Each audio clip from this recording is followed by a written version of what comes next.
If your lead form is basically a name, email, and message, we need to talk because that form is your system's front door, and right now it's letting in chaos. Hi, I'm Jackie, former teacher turned CRM consultant and HoneyBook educator, and system strategist for women who are running a business and a whole life at the same time. Today, I'm going to help you turn your lead capture form into a lead qualifying automation triggering machine so you can save time, get better inquiries, and stop playing email tag. Why does your lead capture form matter? It's your first impression and it's your first filter.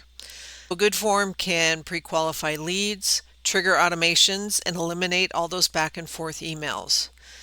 A couple common mistakes with these forms: keeping it too basic, just name, email address, and phone number, and not automating follow-ups. In HoneyBook, there are two different types of lead forms, the contact form and the lead form, and I'll talk about both here in a minute. So what should you include? Basic contact information, name, email, and phone number, and the service that they're interested in. You could do that as a drop-down. I'll show you what that looks like on my form here in a sec. How they found you, that's really important data to have. Project date or the timeline that they're looking for.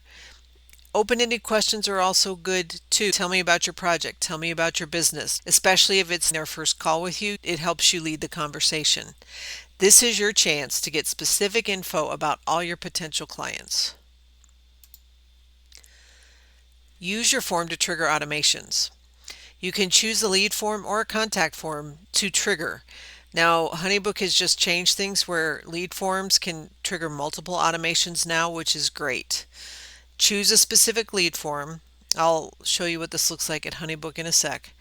Attach it to a project type.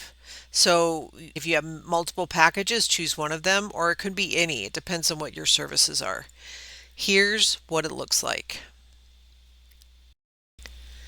So this is my discovery call form. I had been using the contact form previously because it was the only one that could trigger multiple automations, but it's not as flexible as the lead form, so I have transitioned everything to my lead form. Basically, this is what it is. Here's my scheduler for a call, and here are the details that I included.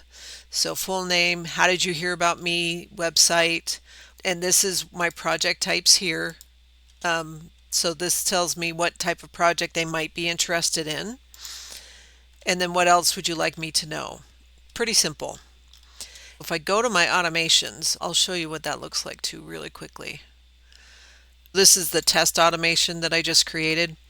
Just so you can see what it looks like here, you will notice that over here on the right, this window pops up. I set the trigger. You can do contact form submitted or leads form submitted. So I chose lead form submitted. Then I did specific lead forms. If you do any lead form in the project, it probably won't trigger the automation. Then I set the specific lead form, and then I chose the discovery call, and then I went to any project type, so that way this will trigger for multiple packages. So I'm in the process of transferring all my automations to the what they call 2.0 because it just gives so many more options. So a couple of pro tips. Match the branding that's on your website and your socials just for a cohesive look. Don't overcomplicate it. Start with one project. Don't try to automate everything at once. That will overwhelm you. Test the automation before you make it live. If you look at my HoneyBook pipeline, I've archived like 10 different projects with my name and different email addresses because I test everything. Embed it on your site or post link on socials, and you can include it in your emails. Thanks so much for watching. Now your form is doing more than collecting names, it's working for you. Take the free 2-minute systems audit. It will show you where your systems are strong and where they're secretly slowing you down. Then you can join the HoneyBook Success Network, where we turn scattered systems into streamlined ones. Links for those are below. So was your lead form due for an upgrade? Drop a form fixed in the comments. I'll see you on the next one.